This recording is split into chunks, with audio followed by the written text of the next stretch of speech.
The rise of Africa, the continent, the diaspora, and BRICS explores the relationships that are affecting the global economy right now. This book explores the relationships of the African diaspora's influence on the African continent and why this is important in stabilizing relationships with an understanding of how BRICS impacts the future, good or bad. You can order your copy of The Rise of Africa today on Amazon.com.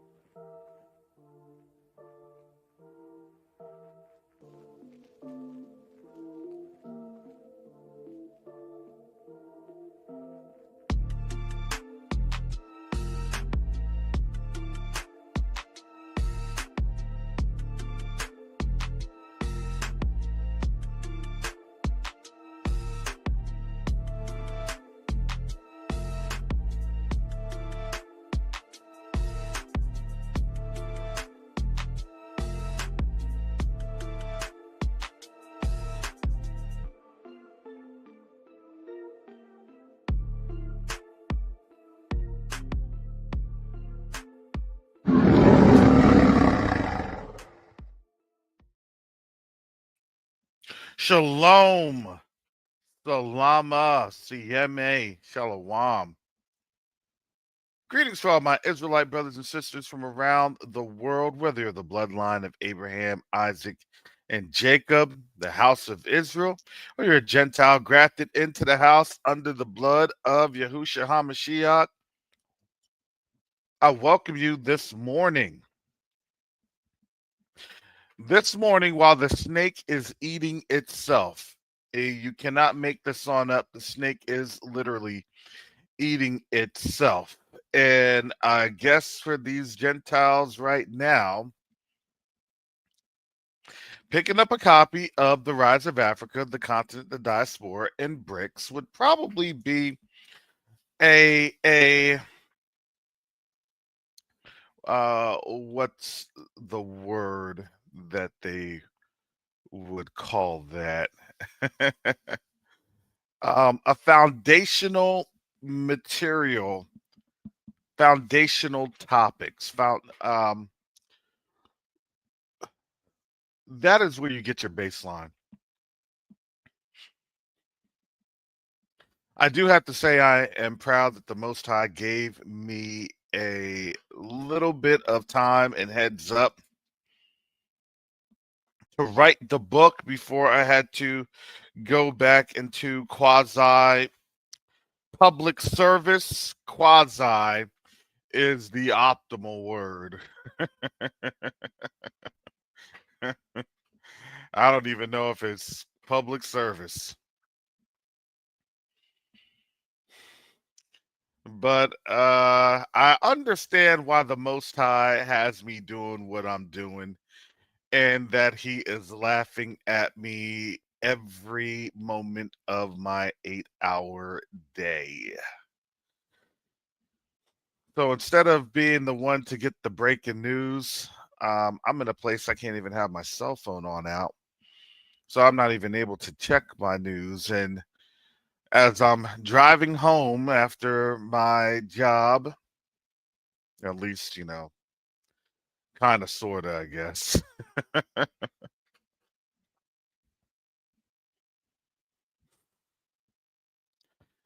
I'm talking to folks, and then they're listening to Yakoba yesterday, and I'm asking, like, what's happened?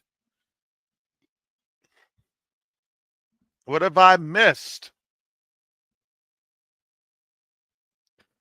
And Red graciously tells me, Brother Karras, they attacked the embassy in the Congo,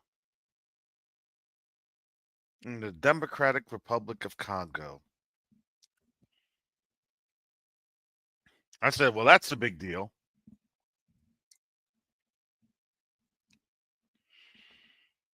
And understand, family, there gets to a time to where you're going to rise up against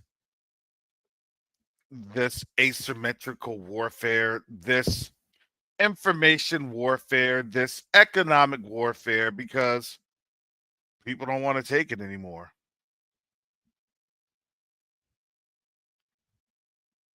We just have a very high threshold for pain, and we really do. I have noticed that as I get up in the morning and I realize I said, man, I'm doing a lot more than what I had done in a IT job.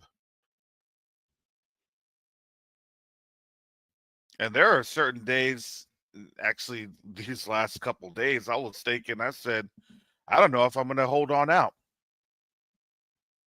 I said, I thank the Most High for the job that I'm doing, because there was some things that he needed for me to see. There are some things that I needed to experience that actually will be a help and a benefit to our people, because I've understood how the enemy has been able to get to us from the time that we are literally children, and how what we have been taught to us literally begins to shatter us from the very early age. So let me tell you what I'm doing so you all know.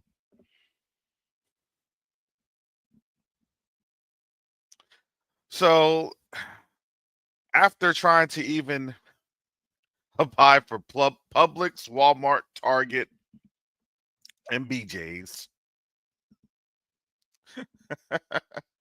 having having tried to apply for JP Morgan Chase, Franklin Templeton, oh, GDIT, where I used to work, and other companies here in the Tampa Bay area, even all the way down to Sarasota. That's like 60 miles away. The crazy thing is that I was only able to get a job working for Hillsborough County Public Schools. Hillsborough County Public Schools. And let me tell you, why that was really not my optimal choice at all. That was kind of the capitulation, like, okay, Father, um, you hate me. All right, Father, thank you, but you hate me. I could at least have worked. And Sister Shaw was like, "Hey, why don't you work at the university?" I said, "I've applied. I've applied everywhere. I've applied at jobs that I used to have, and I could see the writing on the wall in the tech industry. And let me just tell you this: NVIDIA wasn't the only tech that was sinking back on Monday when we discussed that yesterday. Understand that everything attached to the US tech sector is about to implode. And it's actually very interesting that you're starting to kind of see this right now, because the ominous warnings, I want to share this here. The ominous warnings are right here on the wall.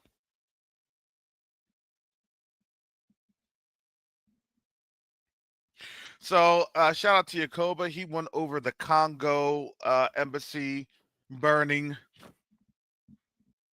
Um, yeah, I could go into that a lot more. However, with my limited time, throughout the day due to my current circumstances where, I'm having to work for tips.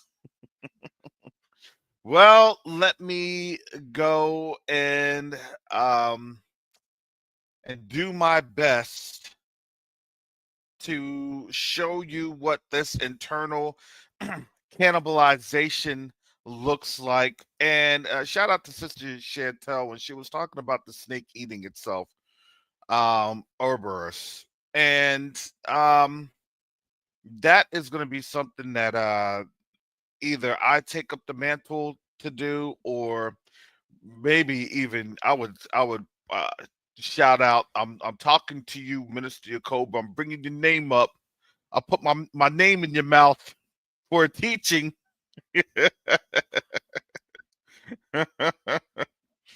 Y'all want to have Hebrew beefs? I'm calling Jacoba out to do a teaching on Oberus, the snake eating itself. So let's get back to this.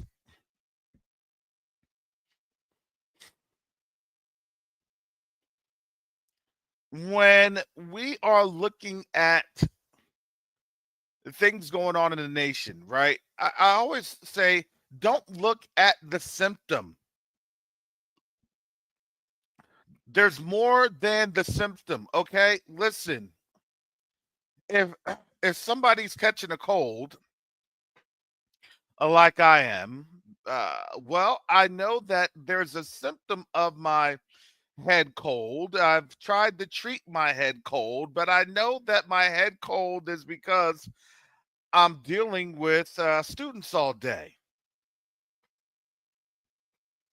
And I realized that in my substitute capacity, that in order for me to beat this, I need to have a lot of vitamin C, a lot of vitamin D, and I have to exercise to be able to pass through whatever contaminants I'm being exposed to, as I'm seeing students come into the class with masks and coughing and, voices and everything else that's coming through and causing different microbes to be in the environment. So, yes, I'm very full aware of my circumstances, especially in this quademic that is being faced here in the United States, especially when it says tuberculosis outbreak and reported in Kansas is one of the little storylines there. But you have to look deeper into this. And when you look deeper into this, understand that, okay, we saw the ice raids coming, and then now, as Jacoba had played and I had played, the attorney that's realizing that the 14th Amendment was under attack, and Trump had said the 14th Amendment was for the descendants of slaves, and now you get rid of that, and guess what? Now, eventually, the mass deportation policy will change to what was originally stated as the greatest deportation effort in the history of America. And he was absolutely correct. The problem was the target that people were thinking was going to be another group, another people, is actually going to be the original target that was always inferred, but never named. Shadowy talk.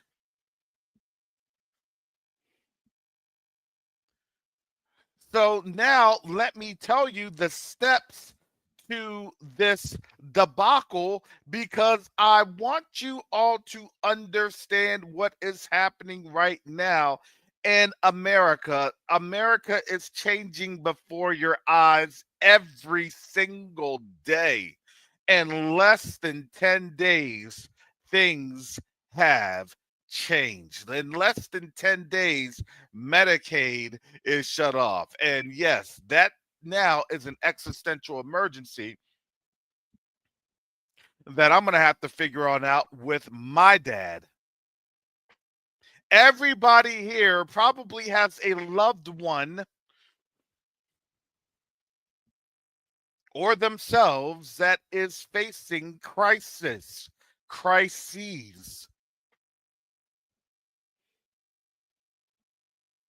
Because when you get kicked out of a place, it is going to be painful.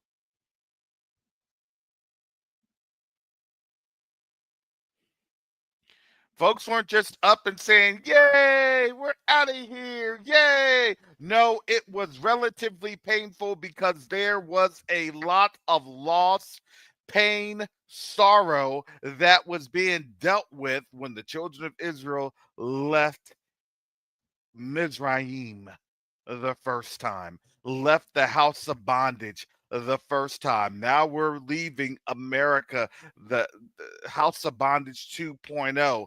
And you thought that it was going to be better. And I'm sorry, but guess what?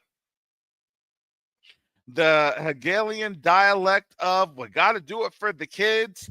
Guess what? The Most High didn't say, I'm just going to wait till all the kids are good and everything else, and then I'll decide to rescue my people. No, he did not. Guess what?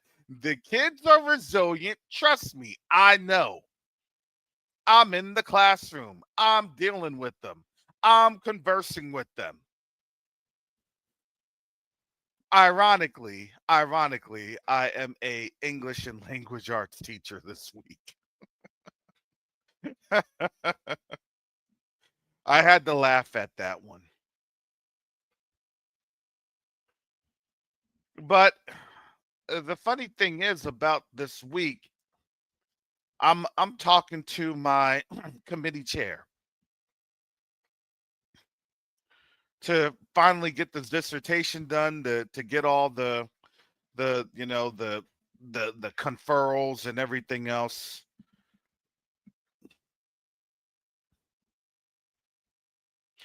And he was telling me this. He said, Karis, you have great ideas, but your ideas, they have to be focused. You're giving the one or two liners and you're not developing.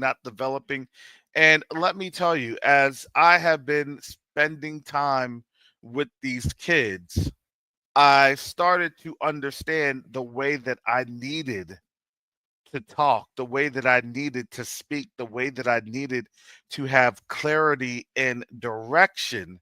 So they can be able to grasp the assignments. Matter of fact, I always have to repeat myself.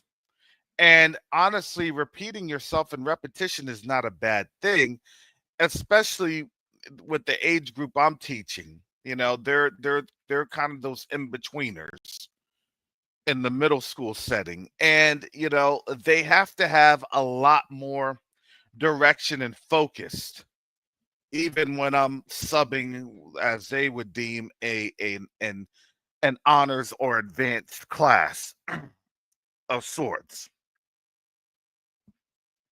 But what I have noticed is that in these assignments that they have, their assignments are very, very subjective, right? What's the right answer? What's the wrong answer? And what's an answer that you could have gone with? And I noticed that, folks just want to know what is right. And when you think about this in these, moral absolutisms, right? What is right? Well, what's right is that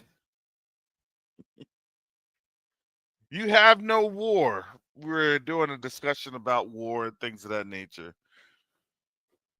So I really had to temper my discussion. I was like, okay.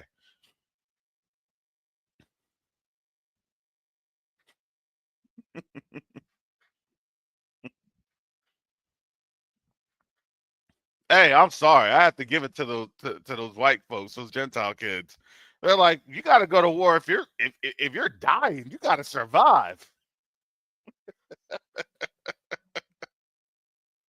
And I had to laugh because I said, yeah, that's going to be your innate survivability, right? You look, they know you need to have resources. If people are taking your resources, then guess what? You're going to do something about those resources, because the manner in which they're taking those resources means that you, then the victim, will have to be accountable for then re- trying to recover, and deter the theft of those resources. Now, it was interesting because as all this is going on, I'm literally teaching the class and thinking about the Congo scenario. Look, the absolute the moralism, or moral absolutism, I think that is the better phraseology, is our stuff is on fire. Why did our stuff burn? Our embassy is on fire. Why did our embassy burn? Or, it shouldn't be why. They won't ask why. The question be, who burnt the embassy, right? They won't ask why the embassy was burning, because the absolute moral or moral absolutism on this matter is, my stuff is on fire. I have been wronged. I have been grieved. And I am the one that has a bigger microphone around the world that can lodge my complaints, because I control the media. I control the information. I control the flow. But what people won't say, and what you will not hear, shout out to Sister Shonda, when you're looking at how we get attacked, to do what? To have these dissenting voices not come through, because we're going through economic warfare. I hope you all understand the theme of this. We're going through economic warfare. Those that get supported will thrive, and those that don't get supported will die on will die on the vine. That's just how that goes.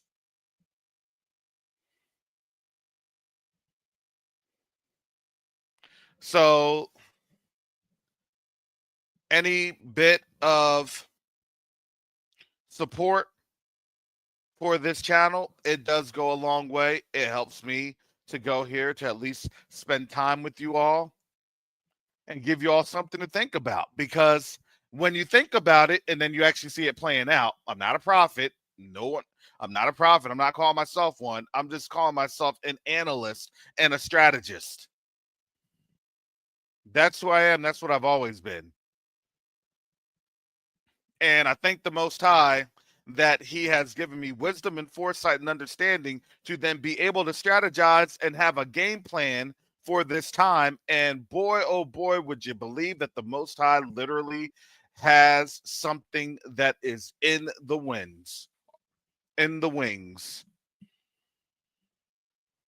Sometimes you just have to hold on and hold out as much as you can, and you just have to be humbled, even in the spaces. Because why?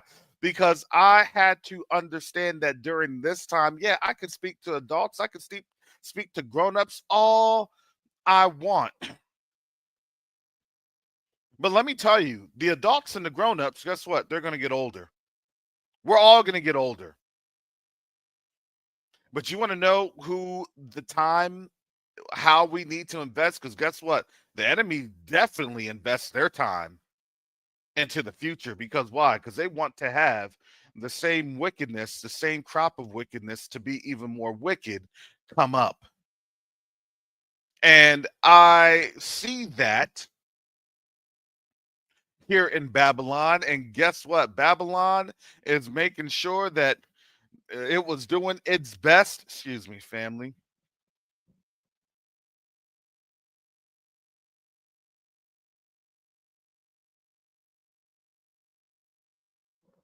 There you go. Sorry, family. As I'm blowing my nose. To do what? To not have an influence on any of Babylon's children. Scriptures are saying, look, she sits a mother and shall see no loss. And guess who she sits a mother to also? Not just the Gentiles, but also the what? The Yahudim.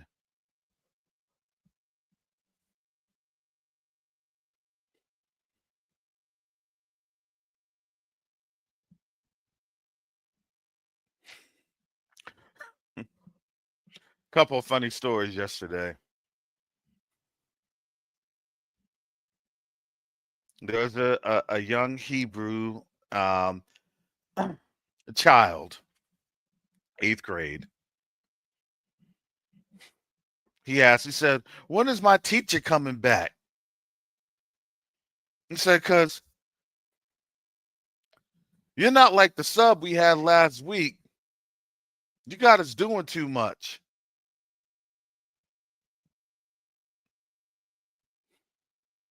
He said it in a pretty derogatory manner, but I responded to him. I said, listen, I said, you may not like how I teach. You may not like the style of what I'm teaching you. I said, but understand that I'm here to invest my time into you, and my time is my knowledge. And my knowledge is the wisdom that I have learned so that you hopefully will just glean just a little bit of time and understanding over the course of this week to be able to see something positive that may alter the course of your life in maybe a different direction.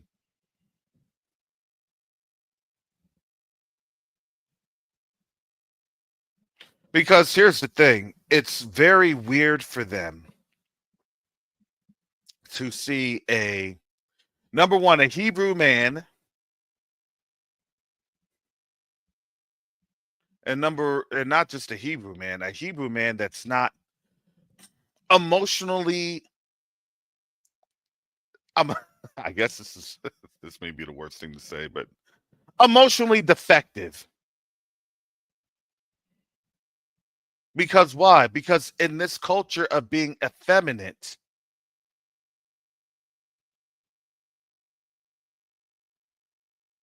the effeminization process that has happened with our young men and the masculization process that's happened with our young women has systematically destroyed this generation.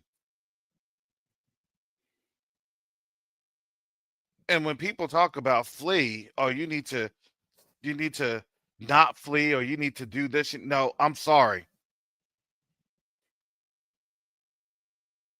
That doesn't even make sense.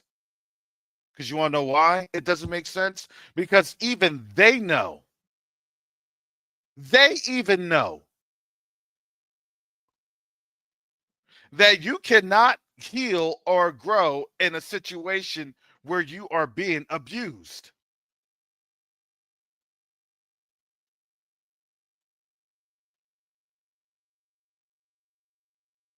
How can you then be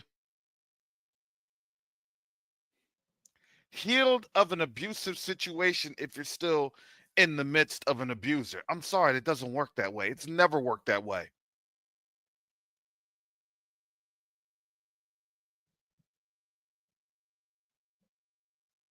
Because I have understood in the course of these last couple of days, I got the information from my brother. So I was sympathetic, but now I'm totally empathetic because I have been on the lines firsthand seeing this. Monday was rough because they needed to know who I was. They needed to know what they could test. Yesterday was a whole lot better. Today I'm anticipating a very good day. And I know one thing is when they see my attitude, look, my attitude says it all. I gotta fake it till I make it.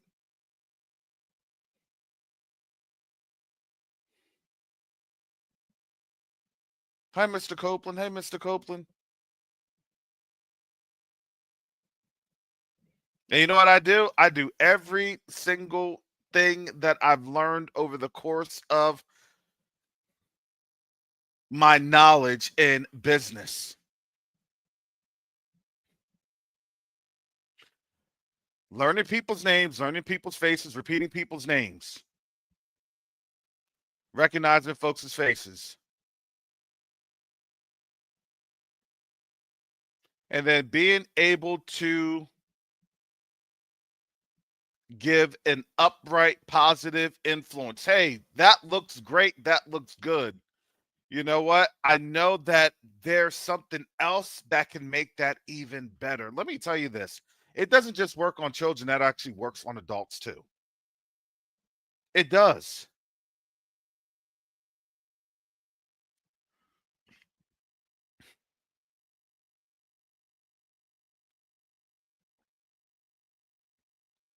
When you're able to esteem one another, we've lived in a generation that people don't get esteemed. So therefore, they act out, and they act out because they're getting the negative esteem versus the positive one.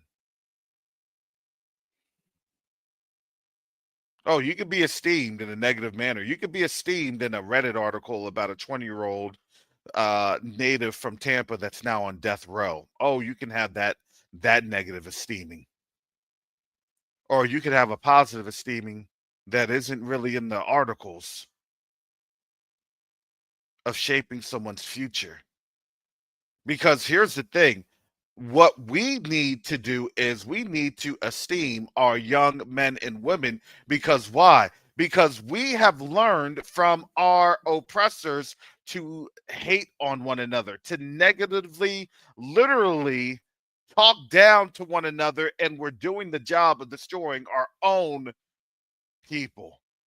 Aren't you tired of that? That's why I said thank you, Father, that I'm here in the spaces and in their faces.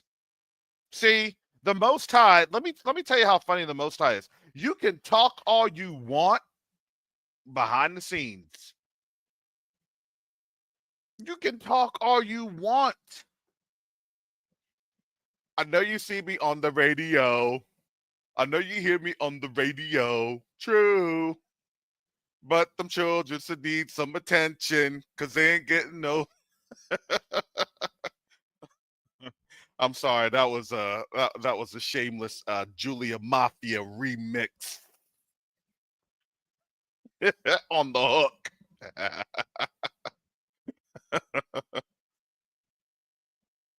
Because the Most High will throw you out in front of people, and he'll make you uncomfortable.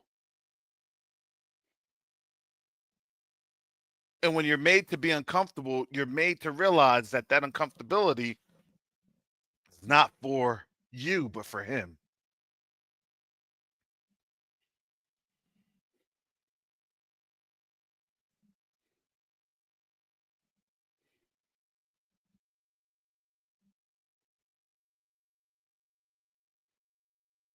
And why is that? Because now a lot of people are becoming uncomfortable. Because let me share this article.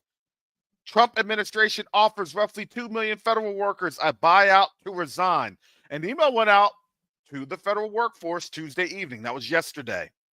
So folks right now had to understand that if they did not do the buyout and resign, do you know what would actually end up happening? What do you think is going to happen if you don't resign? Your behind's going to get fired. You should have taken the money, Toombs. When I heard, I'm sorry, I'm a Vin Diesel fan. I'm sorry, I am. I am. I didn't even know that Vin Diesel was actually mixed. Oh, that was funny. You should have taken the money, Toombs.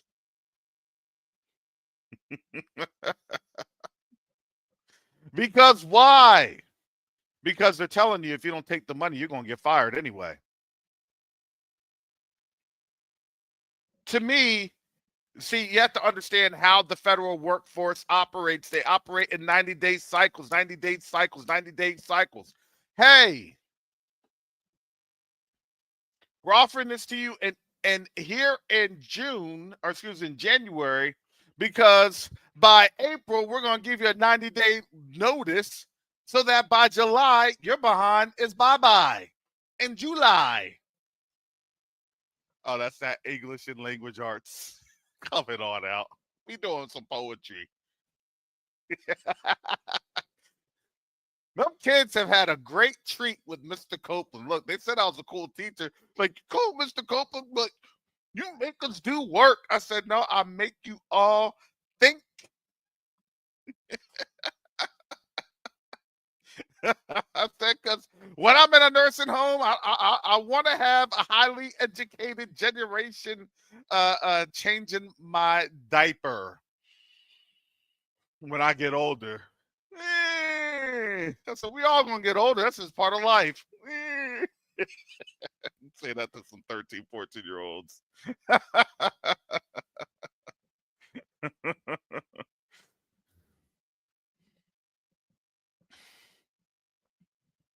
You can't do that if you aren't educated. Because at this point in time, don't worry, it ain't gonna be, it ain't gonna be anything human based. It'll be something robotic. And I don't say that all to the kids. I know my limitations of what I can say to the kids.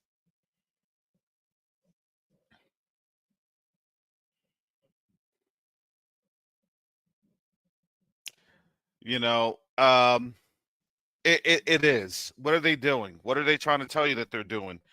Um, they are going to automate the workforce.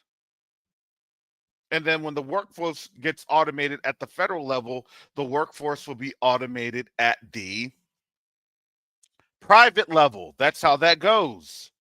Why do you think Trump now is saying, I don't need to worry about IRS? Because why? Because none of y'all going to have jobs. Because why? Because everybody's going to be on UBI. You're going to do a function. You're going to do a credit. You're going to have a social credit. If you do what you need to do, if you take in the medicines that we tell you to take, if you take the shots we tell you to take, if you take the implants that we tell you to take, then guess what? You will be on a different stratosphere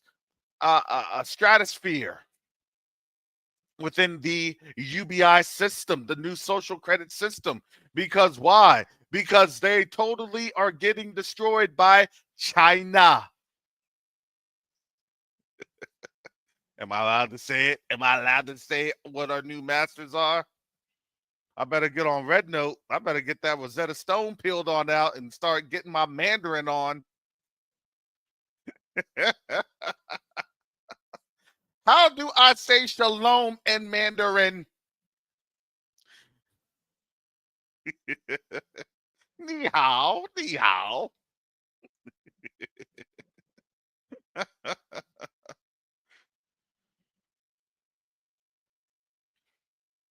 I'm going to have to start watching all of my classic kung fu movies in straight Mandarin with the subtitles so I can start getting that phonetics down.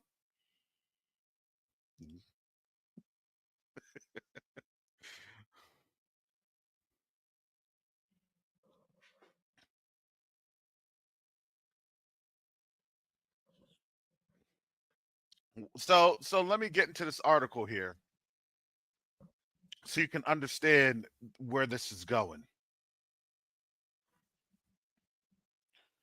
President Donald Trump's administration is offering federal workers a chance to take a deferred resignation, which means they would agree now to resign but get paid through September. Because why? What are they telling you? It ain't September.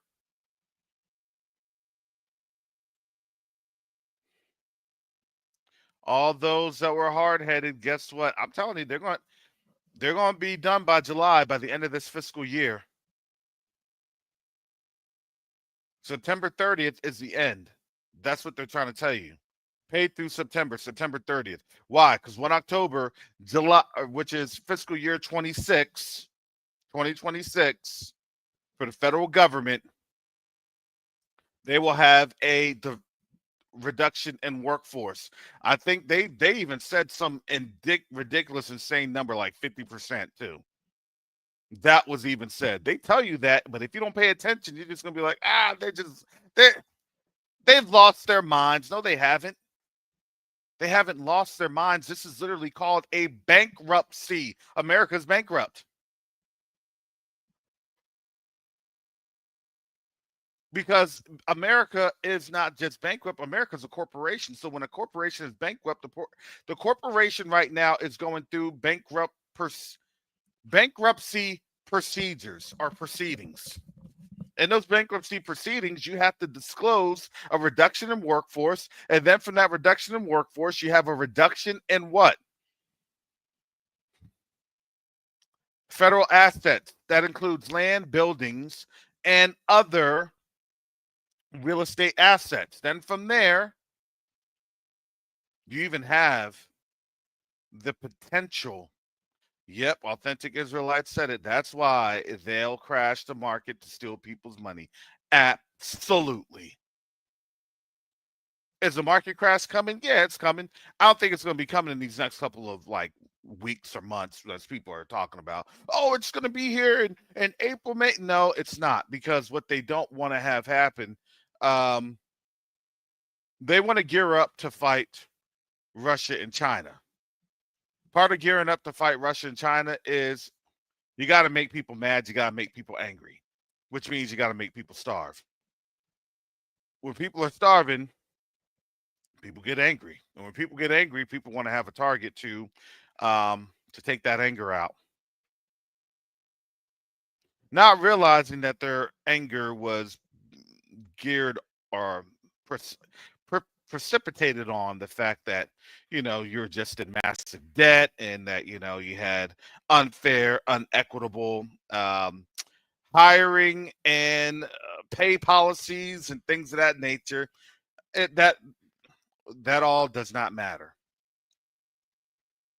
What matters is that if you could turn a mob that is now a trained mob that has weapons and armaments that's willing and ready to fight, they will fight to their demise, and their demise has already been predicated by an algorithm that China has owned via Deep Seek.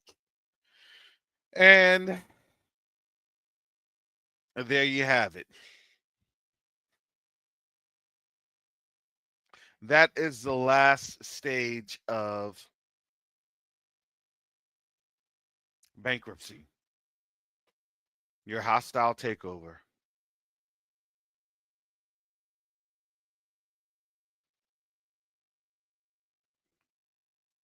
I believe that, yeah, U.S. will be in some sort of an armed conflict,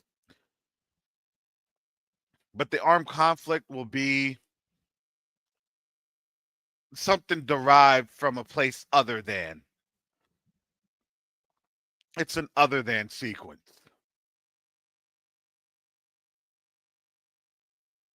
Will that armed conflict be Taiwan? No, that's too close to China. It really is.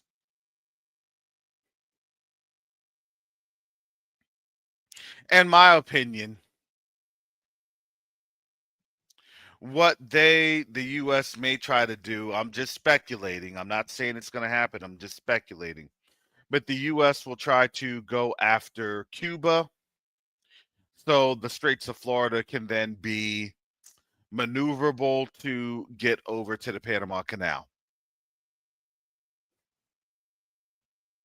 And in doing so, with the Straits of Florida, that would then be the Yucatan Peninsula.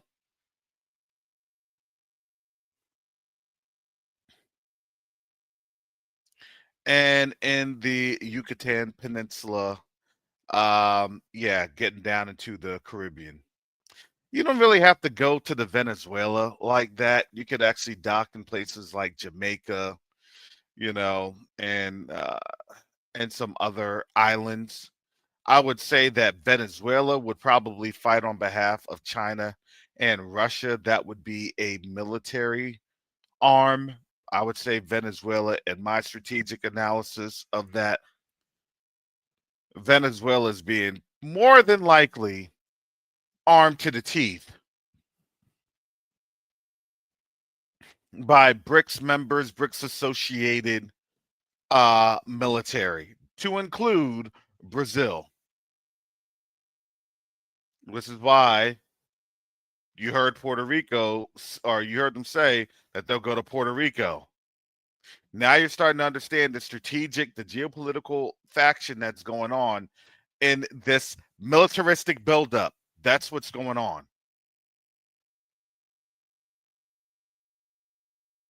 Because why? Because now then you can influence not just world trade, but you have a BRICS influence. The problem is the U.S. is losing Africa day by day, so their calculus isn't working. The only influence that they have with Africa is Spain with the Canary Islands, and Spain don't even like them because now the U.S. is really digging a wedge in the European Union.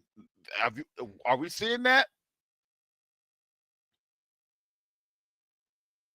The people that lose with the DRC is literally Germany and France, and invariably the United States. But the people know you don't need to worry about Germany or France. You just need to worry about the US. And then guess what? Once the US is gone, they'll flee. You saw how quick that was in Mali and Niger and Burkina Faso. Oh, yeah, you ain't got no US presence there. All right, they bounced. So now 2024 was the game plan that was written, everywhere. And now these folks are seeing that the continent is beginning to what? Strike back. So now you have a limitation of resources. If you purchase my book, The Rise of Africa, the Continent, the Diaspora, and BRICS, I have all that explained in there. But, for sake of time, since I only have 10 minutes left,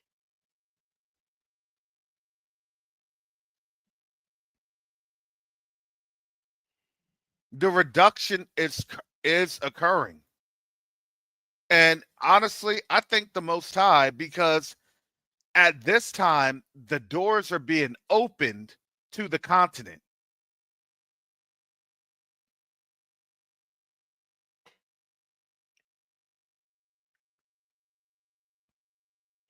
I know the Most High had to put me in this position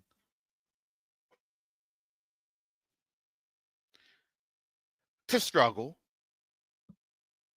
But do you know that sometimes struggling is actually a good thing because it's not the struggle, it's what you're learning in the struggle. It's what he's having you learn during the struggle. There's a lesson in this.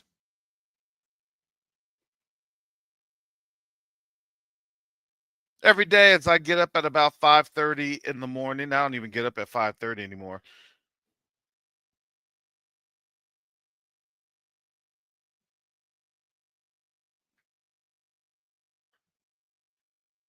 I get I get up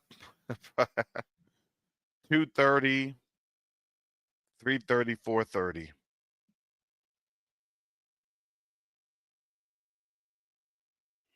By the time I have my last meetings, it's about 8:30.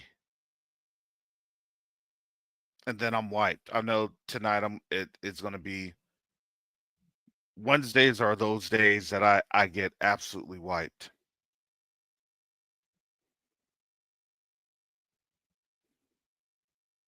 So pray for me, family. But I understood why the assignment was here because let me tell you, when you are dealing with a people that aren't given the ability to think for themselves, what that means is they're drones ready to be deployed.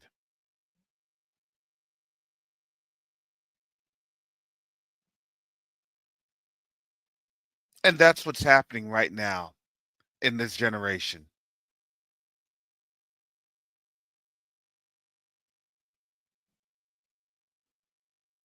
And again, in this generation, you ain't fixing nothing or anybody when you're still in the midst of when you're still in the midst of your abuser.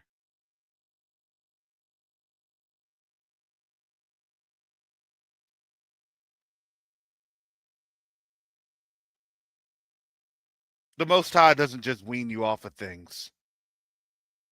When you're coming, you're getting yanked up on out of here. I'm sorry, but you better be reading Jeremiah 50 and 51. You better understand Joel chapter 3. You better understand Isaiah 60. You better understand all the scriptures that show how we will be crying, how we will be weeping, leaving out of here.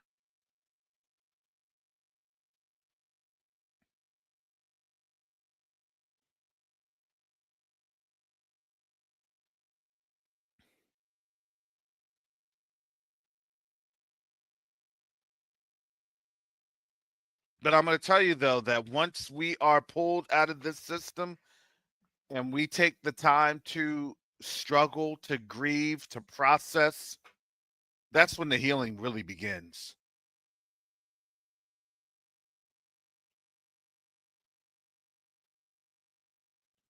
And I can tell you, based off of my interactions with these kids, it won't take that long.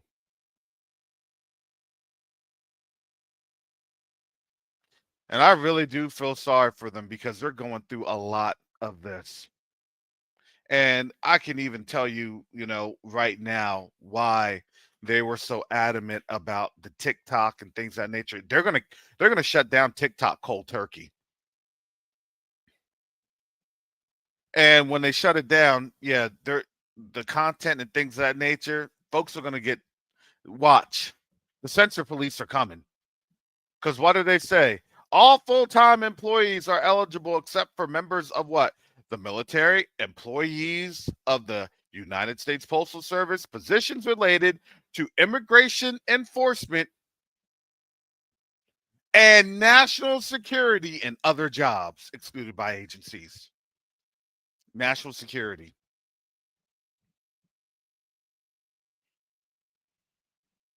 These folks are going to get fired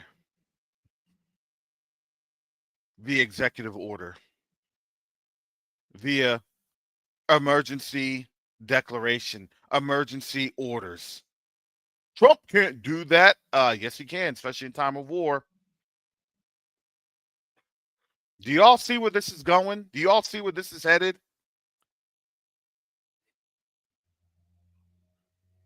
Trump can't override these amendments. Oh, you sure about that?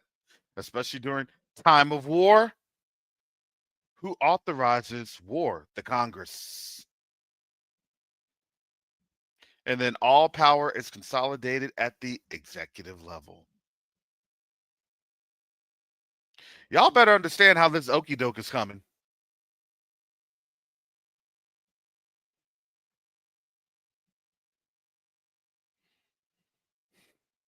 It'll never happen. I love me, Babylon. It will never happen. There's going to be a lot of slow slinging and flower bringing once Trump's war alarm starts ringing. Bet you Donald won't quit.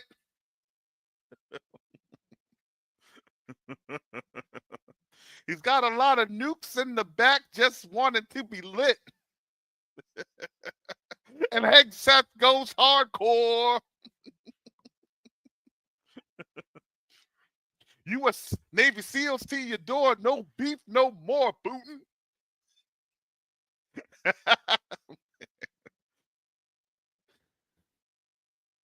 They're dangerous. Don't play with us.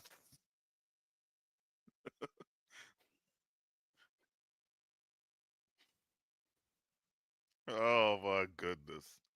All right, family. Again, it's been a pleasure to even come on in here for this hour that I'm able to get things on in here. If you would like to support this channel, okay, especially during these times of economic warfare. Look, we're all going to go through economic warfare. That's it. For those that have, if you can support those that are in need, and listen, there's always seasons to this. The funny thing is, I actually know my season. It is unreal. I just have to hold on. Literally, I just have to hold on.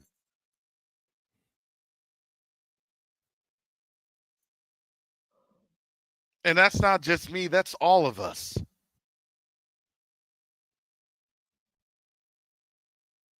How the Most High has worked this thing out, it's truly been a miracle.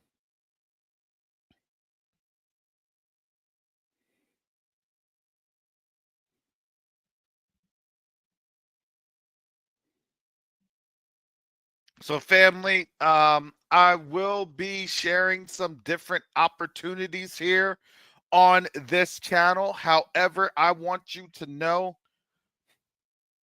that in these opportunities, there will be a pipeline.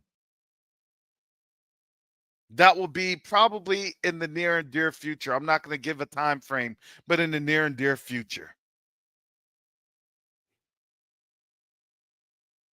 I would just ask that you all start polishing up your resumes.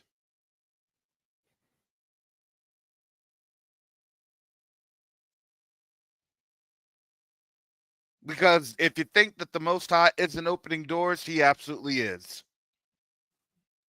We're not a stagnant people. Never have been, and we never will be. Because when the Most High allows us to move, oh, we move so awesomely.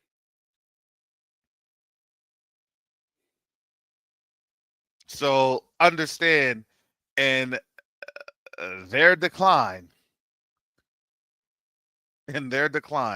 we are literally rising. Hallelujah.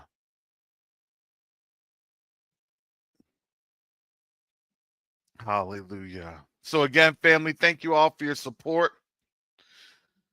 You can do so via Zelle, PayPal, at Karac@msn.com, and $COVAWK1 Cash App.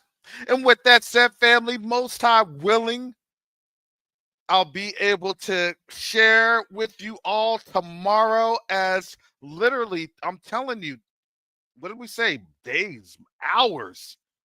Things change on a daily basis. It's crazy. But that's exactly what's happening. So I would always say stay tuned, folks, to see how the Most High is moving throughout the earth, just as he had promised in his word. Hallelujah. So with that said, family, shalom, salama, siyemi, shalom. Peace and blessings, Yasharel. Y'all have a blessed and wonderful and highly favored day, being covered under the blood of Yahusha HaMashiach. Hallelujah. Shalom, everyone.